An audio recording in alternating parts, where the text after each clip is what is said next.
기록하는 하나님의 말씀은 누가복음 20장 27에서 40절까지의 말씀이 됩니다. 하나님의 말씀 받들어 읽겠습니다. 부활이 없다 주장하는 사두개인 중 어떤 이들이 와서 물어 가로되, 선생님이요, 모세가 우리에게 써주기를 사람의 형이 만일 아내를 두고 자식이 없이 죽거든 그 동생이 그 아내를 취하여 형을 위하여 후사를 세울지니라 하였나이다. 그런데 7형제가 있었는데 맏이 아내를 취하였다가 자식이 없이 죽고 그 둘째와 셋째가 저를 취하고 7이 다 그와 같이 자식이 없이 죽고 그 후에 여자도 죽었나이다. 7이 다 저를 아내로 취하였으니 부활 때에 그 중에 네 아내가 되리이까. 예수께서 이르시되 이 세상의 자녀들은 장가도 가고 시집도 가되 저 세상과 및 죽은 자 가운데 부활함을 얻기에 합당히 여김을 입은 자들은 장가가고 시집가는 일이 없으며 저희는 다시 죽을 수도 없나니 이는 천사와 동등이요 부활의 자녀로서 하나님의 자녀임이니라. 죽은 자에 살아난다는 것은 모세도 가시나무 떨기에 관한 글에 보였으되 주를 아브라함의 하나님이요 이삭의 하나님이요 야곱의 하나님이라 칭하였나니 하나님은 죽은 자의 하나님이 아니요 산 자의 하나님이시라. 하나님에게는 모든 사람이 살았느니라 하시니 서기관중 어떤 이들이 말하되, 선생이여 말씀이 옳으니이다 하니 저는 아무것도 감히 더 물을 수 없음이더라. 아멘. 앉으시겠습니다.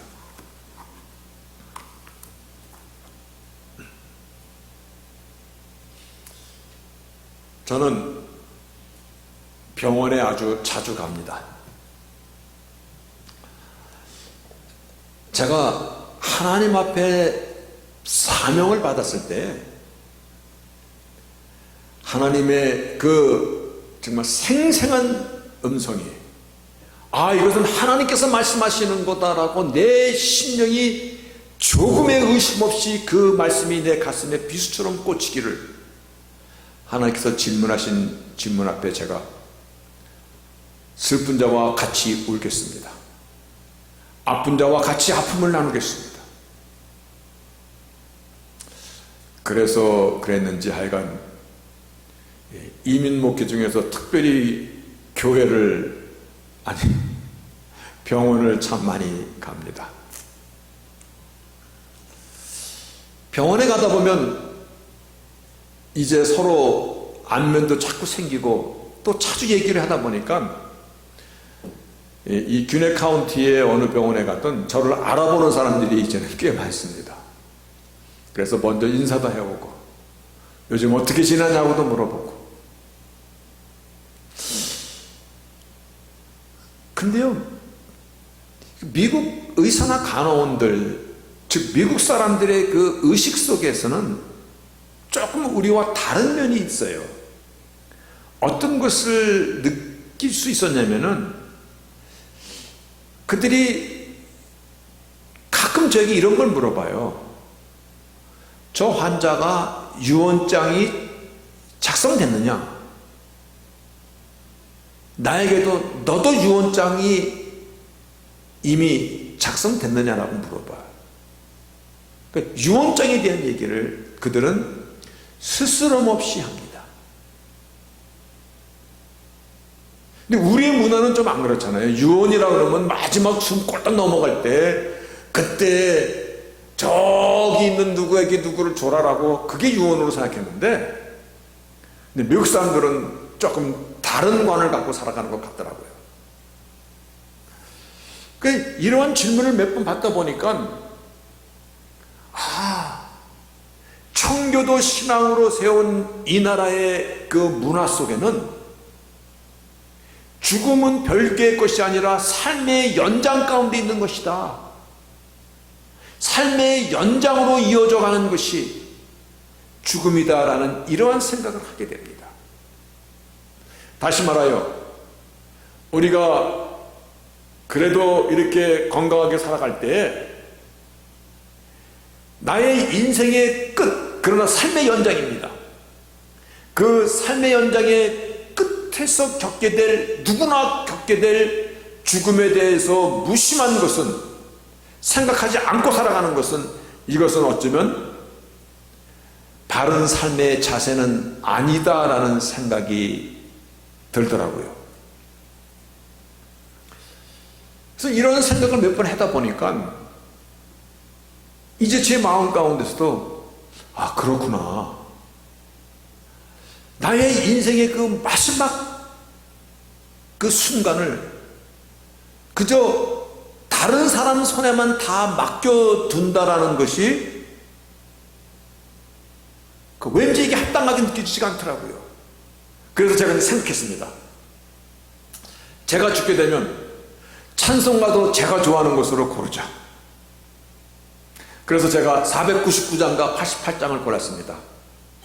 499장, 저 장미꽃 위에 아직 있을 맺혀 있을 때 그 찬송가랑, 그리고 88장은 내 진정 사모하는 그 두 곡을 꼭 불러달라고 하자. 그렇게 마음으로 생각을 했고, 그리고 보통 미국에서 이렇게 장례식을 치르면 밤에 비용 예배를 드립니다. 이민의 삶에서 우리가 다 알다시피 시간이 없다 보니까 저녁에 7시 반이나 8시 껌껌할 때 치릅니다. 근데 그것보다는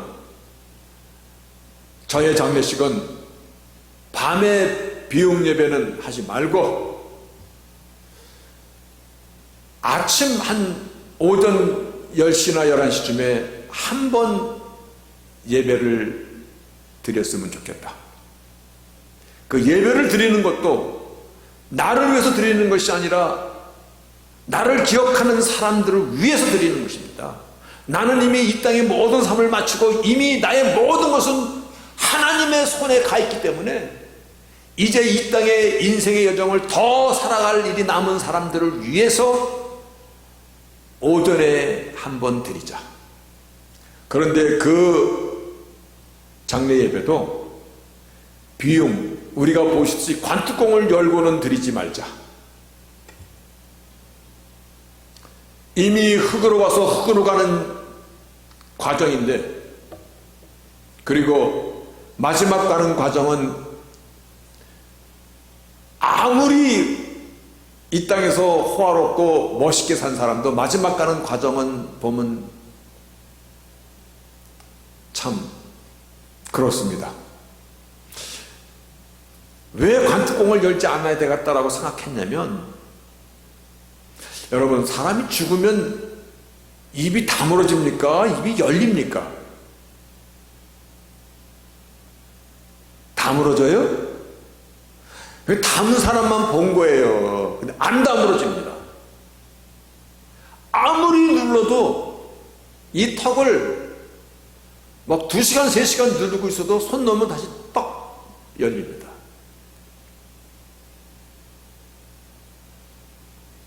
그런데 장례식 가서 비용 예배를 보면은 고인들이 다 입이 닫혀져 있습니다. 비결이 뭔지 아세요? 백지사님, 비결을 아세요? 예, 강력한 본드로 붙인 겁니다.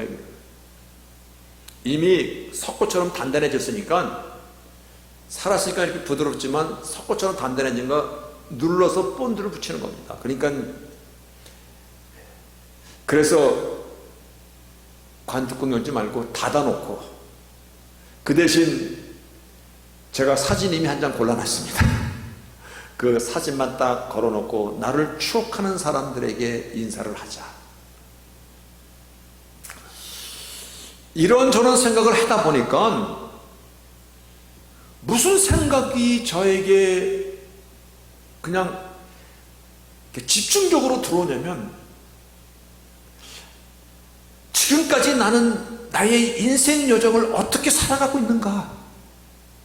아니, 죽음에 대한 생각을 하다 보니까 지금까지 내가 살아가는 삶의 여정이 어떠했는가? 나를 깊이 성찰하게 되더라고요. 오늘 주일날은 생명의 복음이 나눠주는 자리인데 왜 죽음에 대한 말을 합니까? 라고 그렇게 생각하지 마시기 바랍니다. 죽음은 생명의 연장입니다.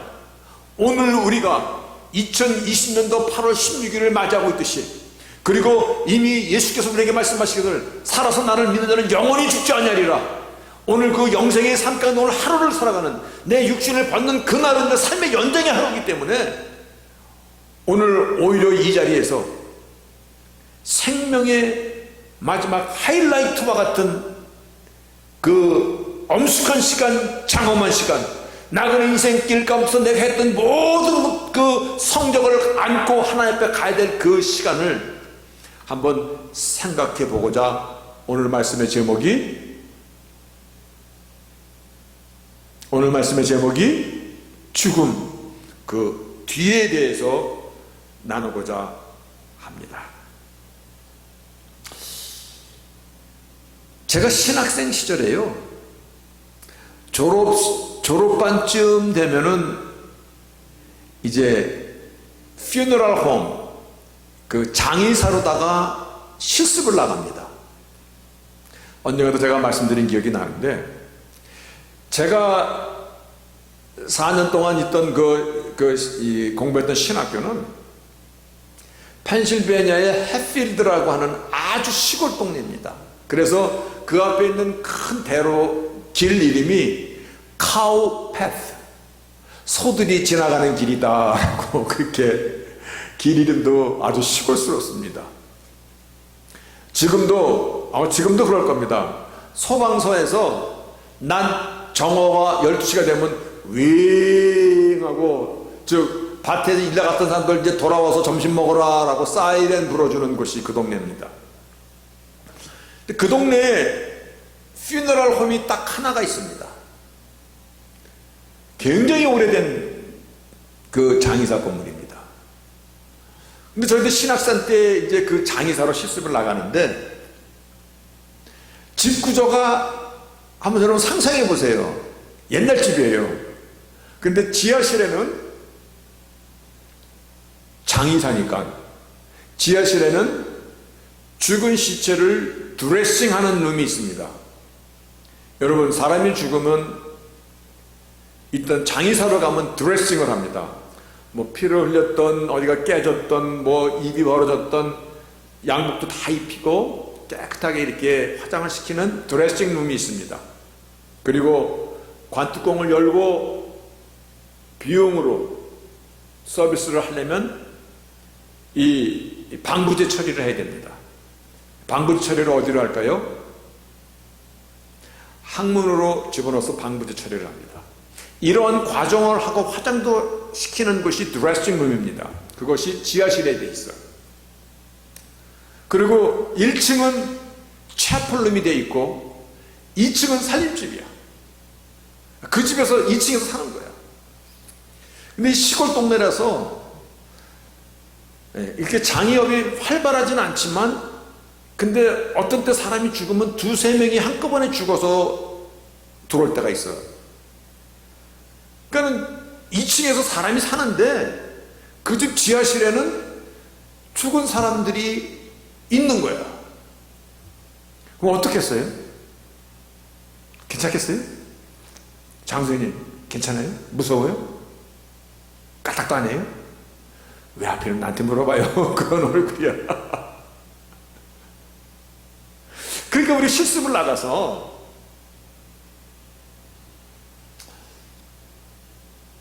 하는 미국 학생도 똑같은 생각을 하더라고요. 너 무섭지 않냐? 귀신 나오지 않냐? 이렇게 물어보니까 그 장의사가 뭐라고 얘기하냐면, 나는 여기에 할아버지 때부터 같이 살았다.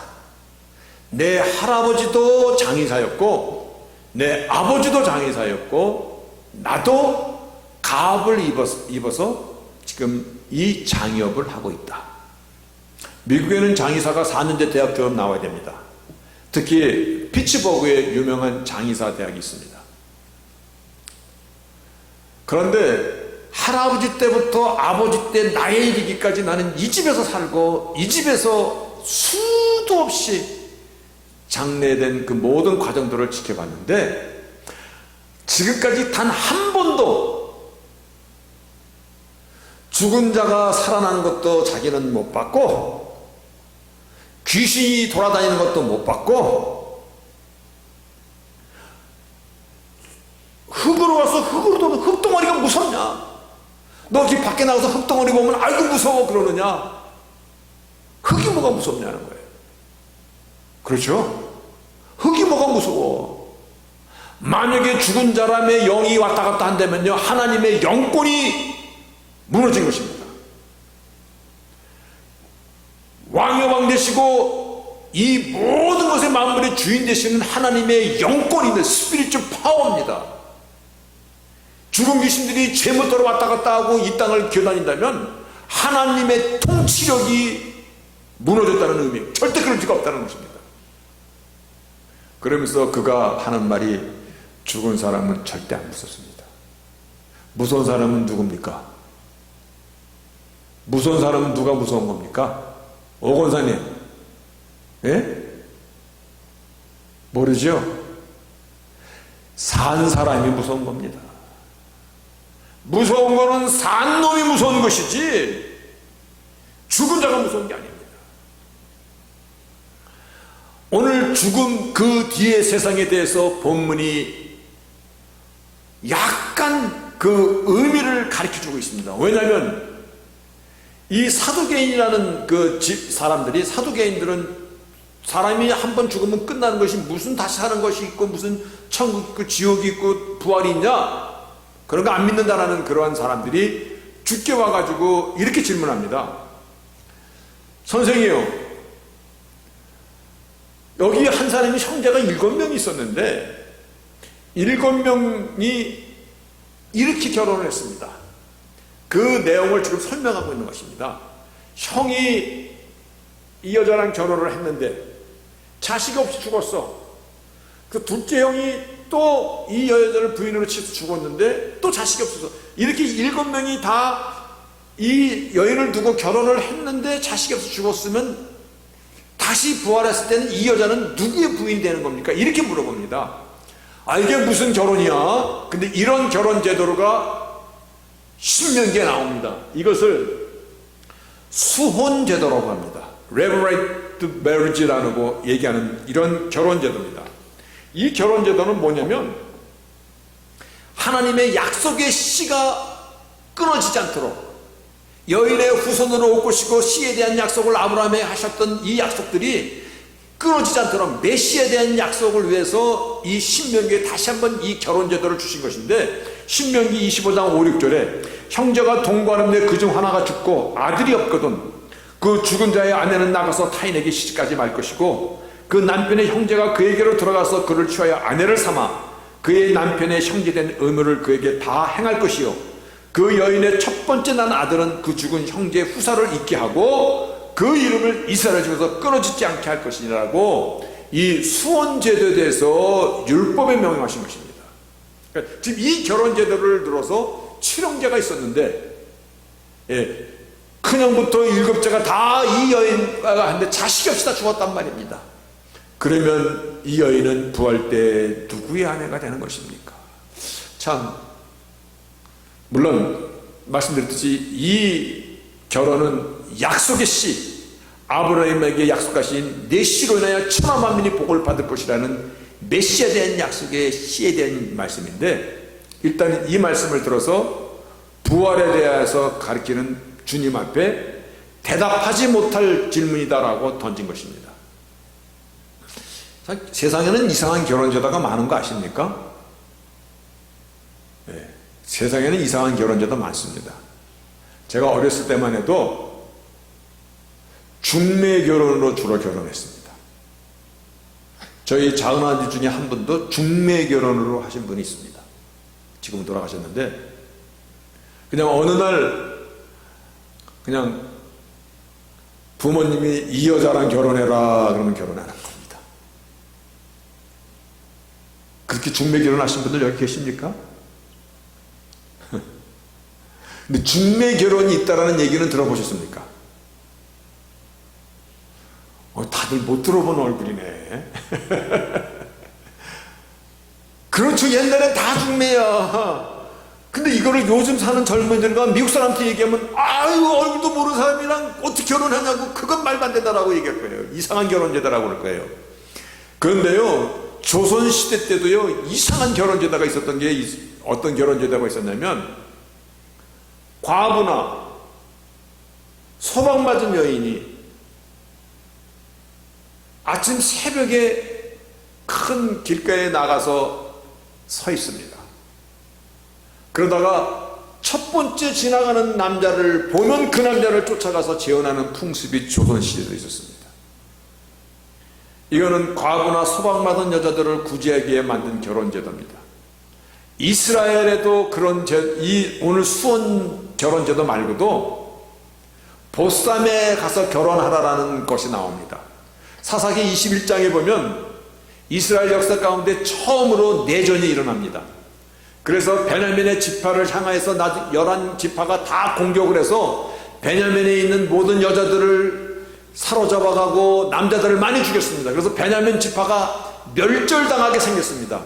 그런데 그들이 내전을 하면서 뭐라고 맹세했냐면, 우리의 딸들을 저들에게 주지도 말고 저들과 결혼도 하지 말자, 저들은 우리 형제도 아니다라고 맹세했었는데, 그런데 보니까 한 지파가 없어지게 생겼어. 그래서 그들이 어떻게 그들을 결혼시켜서 지파를 또 만드냐면은 이렇게 얘기합니다. 사사기 21장에 보면은, 큰 길 동편 실로에 매년 여호와의 절기가 있는데 너희들이 거기에 포도원에 숨어 있다가 실로의 여자들이 무도회 가러 나오거든 너희는 포도원에 나와서 실로의 딸 중에서 각각 그 아내를 붙들어 가지고 베냐민 땅으로 돌아가라. 이 말씀은 숨어 있다가 여자들이 무도회를 하는 것 보거든 마음에 드는 여자를 잡아다가 결혼하라라는 그런 제도가 있어요. 이런 결혼 제도가 있어요. 우리가 알고 있듯이 유다의 창세기 38장에 유다도 세 아들이 있었습니다. 첫째 아들이 엘이고, 둘째가 오난이고, 셋째가 세라라는 그 아들이 있었는데, 첫째 아들이 자식이 없이 죽었거든요. 그러니까는 그 유다가, 즉 다말이라는 그 며느리의 시아버지가 둘째 아들 오난에게 그 며느리를 또 줍니다. 오난도 자식이 없어 죽었어. 그랬을 때 셋째 아들 셀라에게 이 며느리를 주는 사건이 있을 때, 그때도 창세기 38장 8절에 남편의 아우의 본분을 다하여 내 형을 위하여 씨가 있게 하라, 자손이 있게 하라라고 이렇게 얘기합니다. 이러한 전통을 갖고 사두개인들이 예수님 앞에 부활이 없다라고 지금 이렇게 논쟁을 걸어온 것입니다.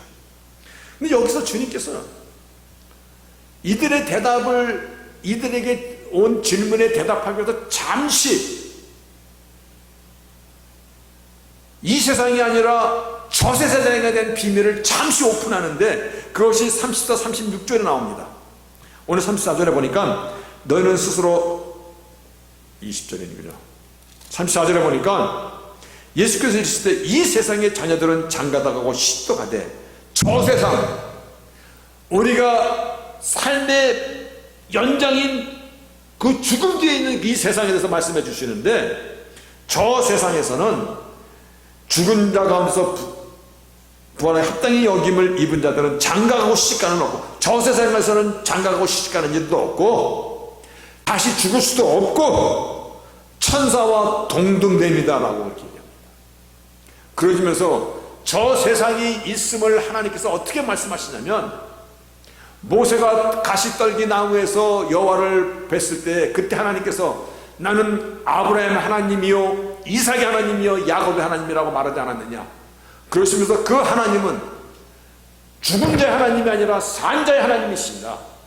다시 말하여 모세에게 나타났던 그 하나님도, 모세가 볼 때는 아브라함은 600년 전의 사람입니다. 그리고 이삭은 500년, 야곱도 500년 전의 사람입니다. 저는 제 할아버지 얼굴까지는 기억합니다. 그런데 증조부는 본 적도 없으니까. 그런데 하나님은 산 자 하나님이지 죽은 자 하나님이 아니시니라. 다시 말하여 아브라함도 살아있도다. 이 땅에서 옮겨간 것이지. 이삭도 살아있도다. 모세도 살아있도다. 예수님께서 변화선상에서요, 그 변화선상에 갔을 때 그 광경이 얼마나 황홀했던지, 그 광경에서 얼마나 큰 정말 생명의 광채가 쏟아져 들어오든지, 거기서 베드로가 주여 이곳에서 내가 주를 위하여 모세를 위하여 엘리야를 초막새에서 짓겠나이다. 예수님이 보실 때 모세는 1500년 전에 이미 죽은 사람입니다. 엘리야는 700~800년에 죽은 사람입니다. 그런데 그들도 어딘가에 살아있다 주님과 만나는 장면을 기록하고 있는 것입니다. 다시 말하여 저 세상이라는 그 말씀은 우리가 이 육신의 몸을 벗고 이 땅의 삶이 끝나는 그 시간 다른 인생으로 돌아간다는 말씀을 지금 성경이 말씀하고 있는데, 육신의 몸을 벗고 다시 있게 될 이 몸은 천사들과 같은 몸이다. 우리가 천사가 된다는 얘기입니까? 아니요. 천사는 부리는 영입니다. 시종하는 영입니다. 우리는 하나님의 자녀입니다. 열고울의 권세를 갖고 주님과 함께 다스릴 권세를 받은 하나님의 자녀들입니다. 천사는 우리를 도와주는 영입니다. 그런데 육체는 하늘나라에서 영생의 삶을 살아갈 수 있도록 천사와 같은 몸을 갖고 다시 죽지 않는 몸이다 라고 그렇게 말씀하고 있는 것입니다. 우리가 지금 믿고 있는 이 육신은 잠시 이 나그네 인생을 살아가는 동안 그저 이렇게 임시적으로 우리가 살고 있는 집과 같은 것입니다. 그런데 아무리 새 옷도 입고 또 입고 또 입다 보면 낡아지고 이리 깃고 저리 깃다 보면은 이제 버려야 되듯이 육신도 그와 같은 것을 성경은 비유를 들어서 설명해 주고 있습니다. 나이 드신 분들 집에 가면 별의별 약들이 다 많죠. 저희 어머님도 돌아가실 때쯤 보니까 식사 양보다 먹는 약이 더 많더라고. 왜 이렇게 약이 많은지. 저희 아버님도 가보면 클래셋에 약방을 차릴 만큼 약이 막 이상한 약들이 꽉 짜 있어. 낡은 것이야. 이제 더 이상 이 육신으로 안 되는 것이야. 죽음이라는 것은 이제 낡고 낡았어. 너무 쓰다 보니까 낡은 것은 이제 갈아입어야 될 거 아니야. 모세를 하나님께서 부르셨듯이, 그리고 아브라함을 부르셨듯이, 하나님은 산자의 하나님이 죽은 자의 하나님이 아니에요. 어딘가에 살고 있다는 것입니다. 어딘가에 하나님의 백성들이 살아가고 있는 이것을 얘기할 때 오늘 본문은 저 세상이라고 얘기하고, 우리는 그것을 천국이라도 얘기하고, 십자가에 달린 강도를 향하여 주님께서 마지막으로 하신 그 말씀 중에 하나가, 내가 오늘 해지기 전 나와 함께 낙원에 있으리라. 바로 그곳이 있다는 것입니다. 다시 말하여 천국은 상상의 세계가 아니라 실존의 세계라는 것을 믿으시기를 바랍니다. 천국은 실존의 세계입니다. 제가 한국에 살 때는요, 미국이 있다는 걸 얘기만 들었습니다. 그리고 난생 처음 비행기를 처음 타고 정말 와서 보니까 미국이 있더라고. 만약에 누가 나는 미국이 안 가봤으니까 없어, 그러면 몰라 라고 한다면 그건 당신이 경험 못한 것이니까. 천국도 그와 같은 것입니다. 천국은 우리가 이 땅에 살아가는 이 땅처럼 실존의 세계인 것을 오늘 하나님의 말씀은 처음부터 끝까지 그 말씀을 하고 계십니다. 사후세계에 대한 관심이 1975년부터 막 책으로 쏟아져 들어왔습니다. 그 중에서 레이먼드 무디가 쓴 Life After Life라는 책이 마치 도화선 역할을 했습니다. Life After Life, 삶 그 뒤의 삶이라는 이 책이 나왔는데, 많은 책들 중에서 엘리자베스 로스라는 그 정신과 여자 의사가 쓴 책이, 이 사람은 인사체험을 한 사람들을 2만여 명을 찾아다니면서 자료를 모은 사람입니다. 어린아이가 죽었다 살아났던 어른이든 아니면 교통사고로 죽었다 깨어나는 사람이든, 그러니까 인사체험한 사람들 2만여 명을 인터뷰를 하고 자료를 모아놓은 그 결과를 책으로 나왔는데, 그분이 이와 같이 죽음에 대해서 통계를 냈습니다. 이것이 성경적으로 굉장히 크로스한 얘기이기 때문에 제가 소개를 하는 것입니다. 육체의 죽음 그때쯤 마치 나비가 고치를 벗어나고 날개를 피듯이 그런 현상이 일어났다. 그러니까 이 안에서 막 몸부림치는, 나비가 이 딱딱한 고치를 뚫고 날개를 풀려면은 막 애를 쓰거든요. 나비도 그 답답한 고치 안에서 막 몸부림을 치면서 날개를 피거든요. 마치 죽음의 그 현장에서 그와 같은 일들이 벌어졌다. 그러니까 마지막 숨을 쉬는데, 저도 여러 사람 마지막 임종을 지켜봤는데 그 마지막에 숨을 쉬며 고통스러워하더라고요. 마치 이분은, 그 닥터 로스라는 분은 누에 고치를 풀러나오고 이 날개를 피듯이 그때 막 몸부림치는 현상이 일어난다. 그리고 그 순간에 고치가 찢어지면서, 즉 우리에게 육신의 죽음이 오면서, 두 번째 단계는 어떠한 영적인 에너지가 갑자기 그 고치를 뚫고 나온 그 영혼에게 영적인 에너지가 싹 밀려오는데, 인생을 살면서 낡았던 육체, 병들었던 몸, 심지어는 잘라졌던 팔다리까지도 다시 온전하여지는 영적인 에너지가 강력하게 밀려 들어왔다. 그리고 형용할 수 없는 그 강력한 빛 속으로 나를 지켜줬던 천사의 도움을 받으면서 영적인 보호자를 향하여 마치 터널과 같은 빛의 세계로 들어갔다. 그리고 세 번째 단계에서는 1, 2단계에 있었던 의식이 사라져가면서 새로운 지식이 주입이 되었다. 천국 백성으로 살아갈 수 있는 새로운 지식이 주입되었다는 것입니다. 다시 말하여 죽음이라는 것은요, 고통의 끝을 얘기하는 것이 아니라, 죽음은 허물 많은 육체를 벗어버리고 하나님의 나라로, 하나님이 말씀하신 그 세계로 진입하여 가는 과정이고 통과라는 것입니다.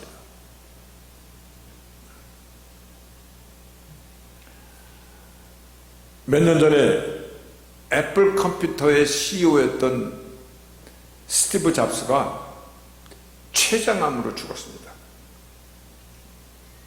근데 죽을 때는 아무 말도 사실 못하죠.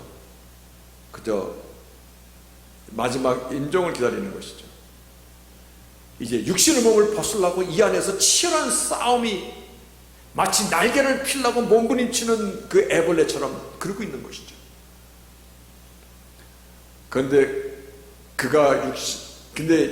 날개가 벌어지는 그 순간, 내 영이 내 몸을 떠나는 그 순간, 스티브 잡스가 워우,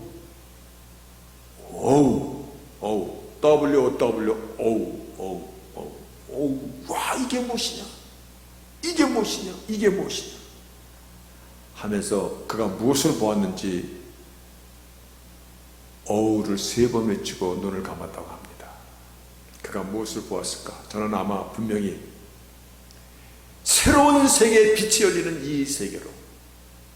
그런데 그때 어떤 빛의 세계냐는 것은 성경은 계속해서 말씀하고 있습니다. 죽음 저 세상에 대해서 누가복음 16장에 부자와 거지 나사로의 죽음에 대해서 기록하고 있습니다. 저가 음부에서 고통 중에 눈을 들어 멀리 아브라함과 그의 품에 있는 나사로를 보고, 아버지 아브라함이여, 나를 긍휼히 여기사 나사로를 보내어 그 손가락 끝에 물을 찍어 내 혀를 서늘하게 하소서.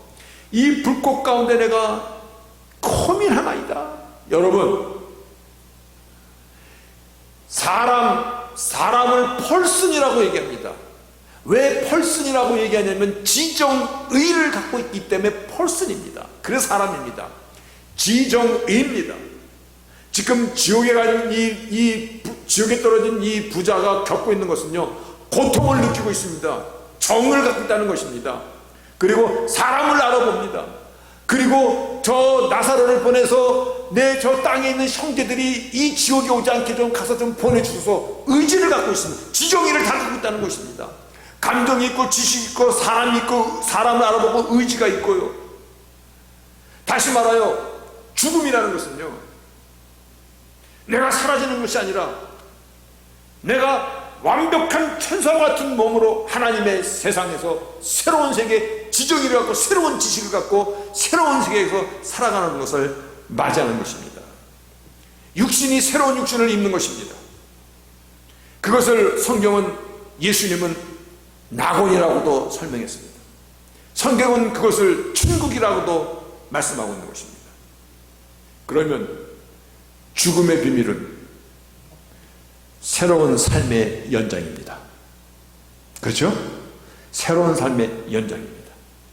하나님의 은혜의 선물인 예수 그리스도를 믿음으로 영접하고 믿음으로 산 사람은요, 육천에서 살던 인생의 때를 마치면 자연스럽게 천사와 동등된 육신으로 바뀌어서 그 영광의 빛을 통하여서 나의 하나님, 나의 신랑 되신 예수 앞으로 하나님의 영광 앞에 가서 영생의 삶을 살아가는 것입니다. 그거를 생각해 보니까는 이거는 천국에서 삶이니까 천생이로다. 그런데 예수도 하나님의 그 은혜의 그 손길을 붙잡지 못한 사람, 끝까지 거부한 사람, 십자가의 공로를 입지 못한 사람은요, 가는 곳은 영생은 영생이지만 지옥에서의 영벌입니다. 여러분, 그러면 이제 여러분이 한 번만 저에게 대답해 주시기 바랍니다. 죽음이 이상한 것입니까? 무서운 것입니까? 제가 미국에 와서 놀란 것이 있습니다. 한국에서는 공동묘지 그러면은 막 으시시한 저 산속에 사람들이 살아가는 것과는 아주 멀리 떨어져 있는 곳에 공동묘지가 있는 것을, 그렇죠? 지금도 무슨 뭐 부동산에서 집 소개하는 거 보면 뭐 이 집은 몇 년도에 지었는데 산소가 얼마큼 떨어져 있고 뭐 그런 거 나오더라고요. 근데 미국은 안 그래요. 미국은 동네 옆에 공동묘지가 같이 있어요. 처음에 봤을 땐 참 이상했는데 나중에 보니까 생과 사는 공존하는 것이다.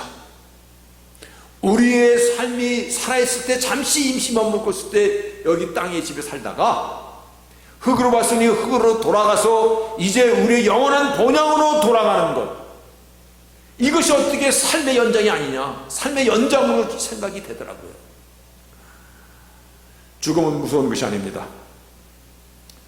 우리의 영원한 고향으로 돌아가는 것입니다. 천국으로 옮겨가는 것입니다. 그래서 사람들은 그 후에 장례예배를 환송예배라는 표현도 씁니다. 물론 아쉬움은 있죠. 다시 못 보니까 이렇게. 그러나 그 아쉬움이 소망이 있잖아. 영원히 볼 소망이 있잖아.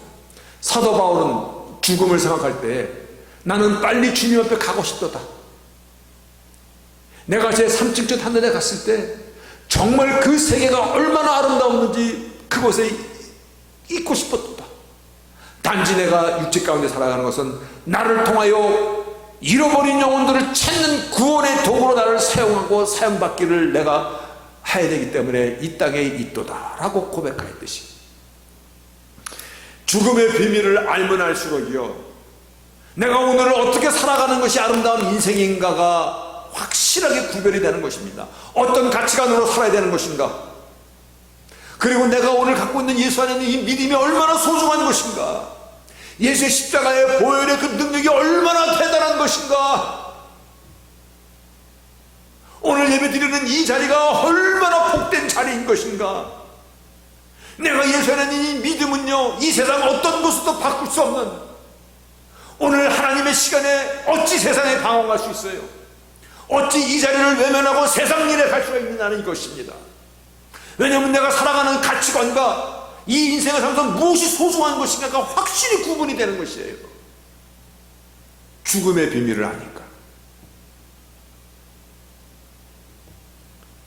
여러분, 우리는 누구나 다 마지막 숨을 쉴 것입니다.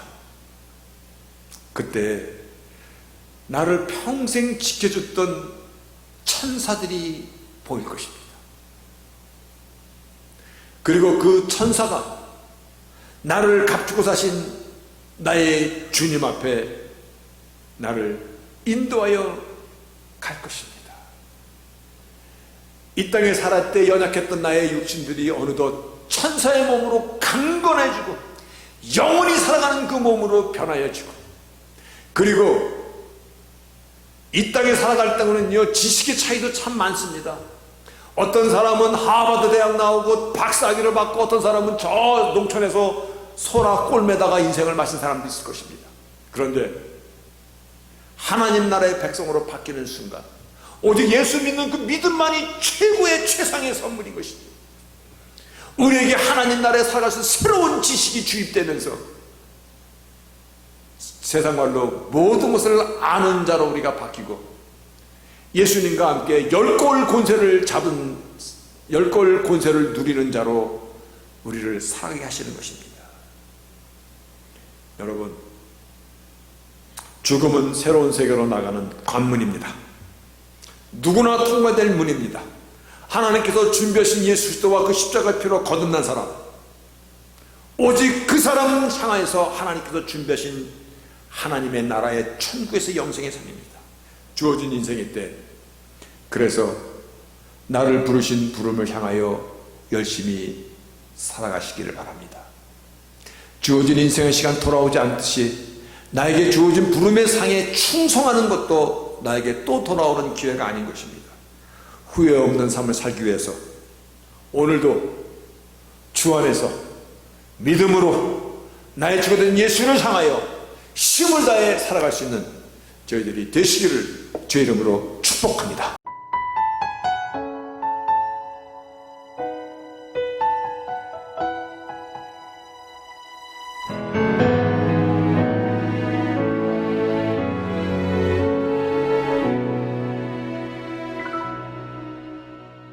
날 위해 십자가에서 깨뜨리신 사랑, 오늘도 그 사랑 안에 나 거합니다.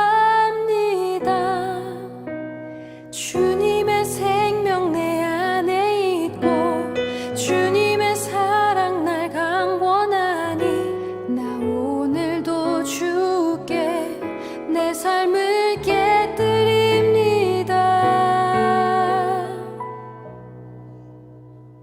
오 주여, 내 삶을 깨뜨립니다. 주 머리 위에 붓습니다. 내 모든 삶과 생명을 주님 얻으소서. 오 주여, 내 삶을 깨뜨립니다. 주 머리 위에 붓습니다.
존귀와 영광을 받으소서.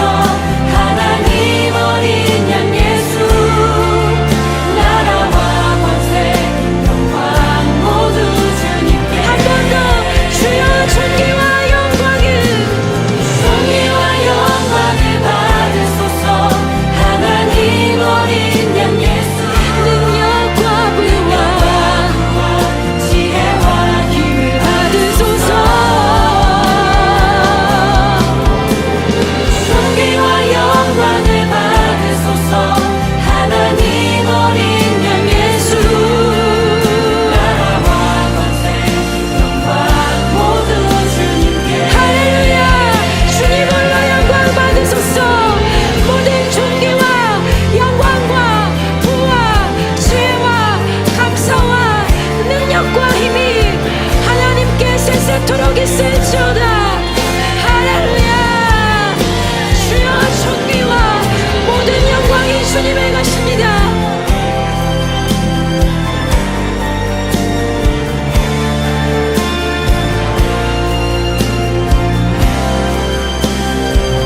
존귀와 영광을 받으소서. 존귀와 영광을 받으소서.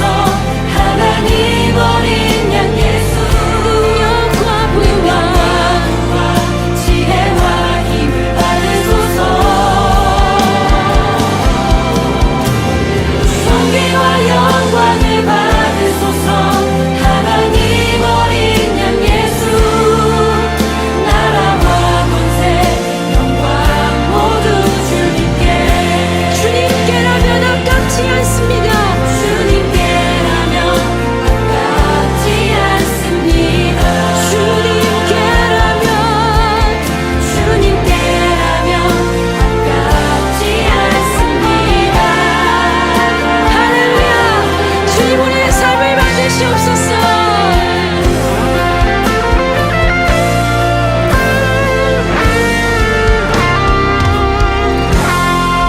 할렐루야. 모든 존귀와 영광과 능력과 힘이 여호와께 세세토록 있을지어다.